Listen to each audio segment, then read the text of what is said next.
en Guacalao. Y se crió jugando pelota por aquí en Caracas. Es caraqueño y es caraquista, lamentablemente. ¿Cómo va el Caracas este año? ¿Ah? ¿Y Magallanes? Ahí va. No llega a diciembre, dice Jordani.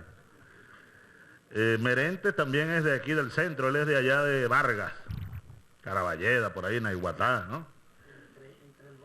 Ajá. Elías de Barlovento, también del centro, ¿no? Marco Torres, San Diego. Hernández Vera en caraqueño, de aquí de Anzoátegui. Y uno de por allá, de aquella profundidad de montes. Entonces hace 40 años por estos días yo andaba bien asustado aquí en Caracas, de cadete de primer año, recluta pues.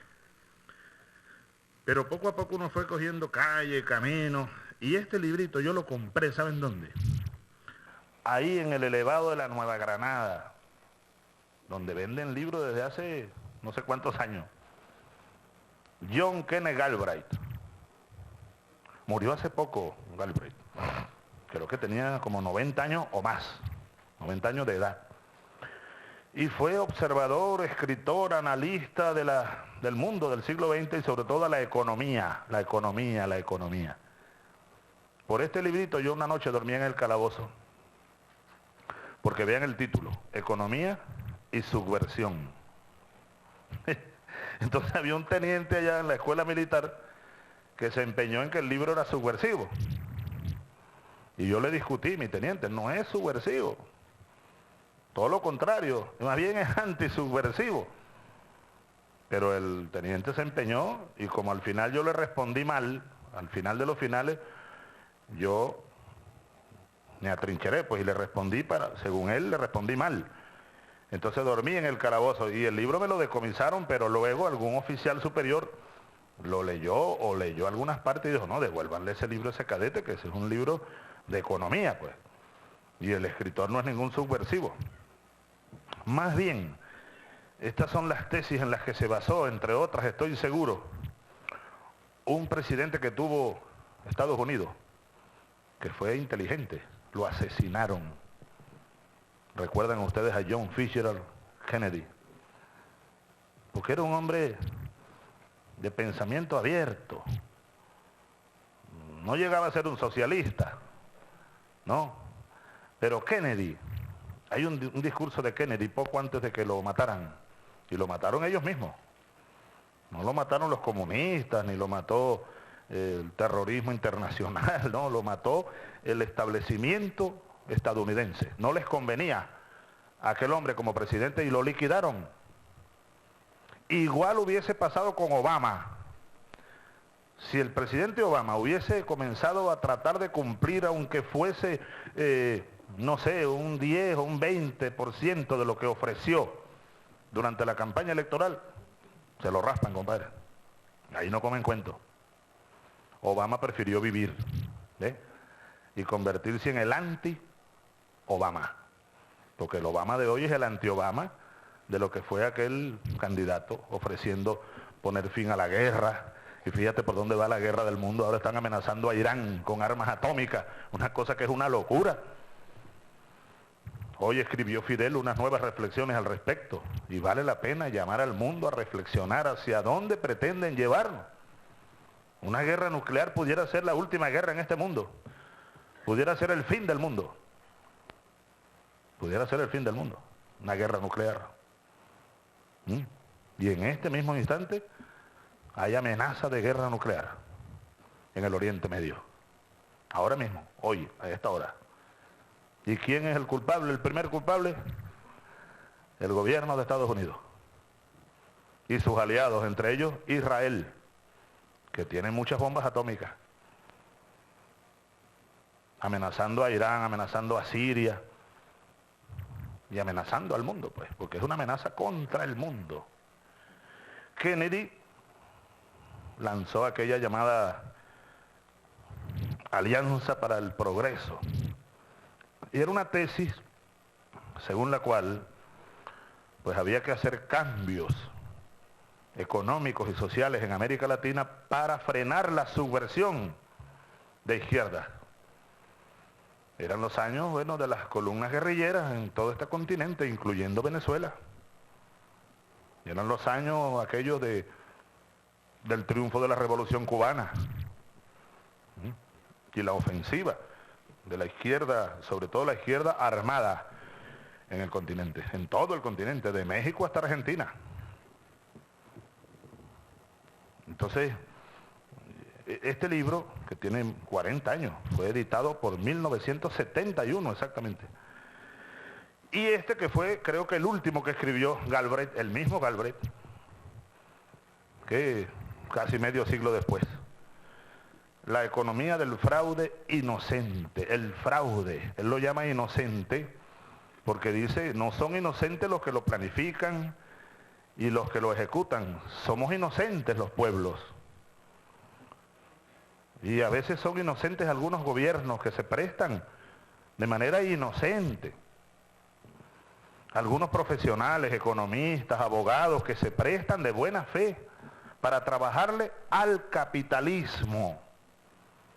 El capitalismo es la economía del fraude, no tan inocente, por cierto. Entonces, Galbraith dice aquí, explica muy bien cómo de manera muy hábil le cambiaron el nombre al sistema capitalista. El nuevo nombre del sistema es el capítulo 2. Y él explica aquí cómo el capitalismo llegó, sobre todo hace 100 años más o menos, a comienzos del siglo XX, pues, llegó a tal grado de desprestigio y de crisis. Recordemos la crisis, bueno, él habla aquí de la crisis de 1907, casi una quiebra de Wall Street. Dice acá, en 1907, el aparente riesgo de que se produjera una quiebra generalizada en Wall Street condujo a la creencia de que el capitalismo no solo era explotador, sino también autodestructivo. 1907, hace más de 100 años. No es nuevo este desastre del capitalismo.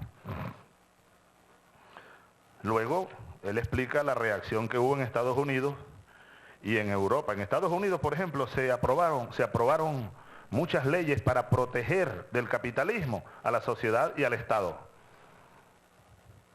Por ejemplo, la ley antimonopolio Sherman, para prevenir y castigar los abusos monopolísticos. Se creó la Reserva Federal en 1913 como fuerza de contención en la comunidad financiera. Durante la presidencia, sigo leyendo, durante la presidencia de Woodrow Wilson se creó la Comisión Federal de Comercio con un impresionante papel regulador. La reputación del capitalismo había llegado a ser tan negativa que en los intentos de corregir sus abusos, los republicanos se unieron y en ocasiones se adelantaron a los demócratas. En Europa la palabra capitalismo evocaba la revolución. En Estados Unidos dio lugar a leyes, regulaciones y decisiones judiciales adversas. Y luego él va explicando cómo una de las formas que consiguió el sistema para salvarse fue cambiar de nombre. Y así nació el llamado sistema de mercado, del libre mercado. Aunque todavía hay, pero es el mismo capitalismo, es el mismo demonio, el mismo museo con diferentes cachimbos. Y hoy lo que está ocurriendo 100 años después es una crisis como luego vino el neoliberalismo, que es la fase más avanzada del capitalismo, es una sobredosis de capitalismo. Una crisis que aquí estalló por los años 80. Ahora vean cómo está Europa. En las últimas semanas han caído en Europa cuántos gobiernos ya. Primero cayó lamentablemente nuestro amigo José Sócrates, el primer ministro de Portugal, lo tumbó la crisis económica. Tuvo que renunciar. Después cayó el primer ministro griego. Ahora cayó Berlusconi, el italiano. ¿Y quién sabe para dónde va eso en Europa? Un desastre. Hay un caos en Europa. Y resulta que ahora Desde mi punto de vista, quien está mandando en Europa se llama el Fondo Monetario Internacional. A Papandreou se le ocurrió, seguramente sacando de su alma, seguramente, viejas tradiciones socialistas. Fue un socialista, ¿no? ¿Ah? El papá de él también, del socialismo griego. Entonces dijo, no, voy a llamar al referéndum. Lo sacaron. Iban a consultar al pueblo. Lo más seguro es que el pueblo griego hubiera dicho no, que no se aplicaran las medidas de las recetas del Fondo Monetario Internacional. Que están rebajando sueldos, que están eliminando pensiones, prestaciones sociales, están, ¿cómo se llama?, alargando el tiempo de jubilación a 70 años, no sé qué más, imagínate tú. Están eliminando convenciones colectivas de los trabajadores, derechos adquiridos durante años, producto de luchas y luchas y luchas obreras de muchos años. Y hay grandes manifestaciones de cientos de miles, millones de personas, desde Lisboa hasta allá, hasta París, Londres, en Estados Unidos. Y hay una represión, compadre. Centenares de presos, detenidos, torturados, golpeados, desde ancianos hasta niños. Es una crisis estructural muy profunda, que además trae crisis política y luego trae hasta guerras. Una de las causas de la agresión a Libia, una de esas causas es la crisis europea, la crisis económica y política europea. Europa no tiene rumbo ahorita, lamentablemente. Europa está descuajándose, la llamada Unión Europea.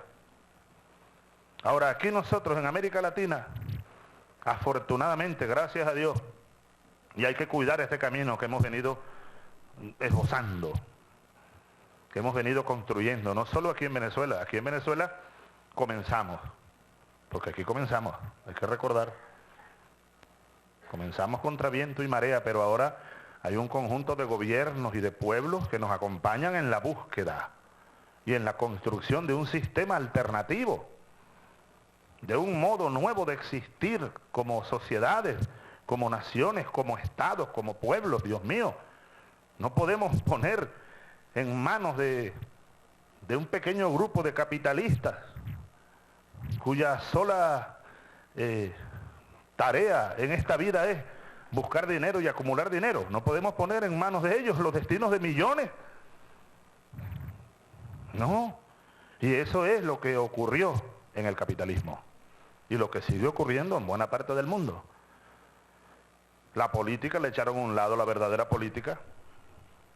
Los políticos atrás y adelante las grandes corporaciones, las grandes ganancias, las grandes tajadas, los grandes negocios. Yo, por ejemplo, no vine aquí a hacer negocios, ¿no?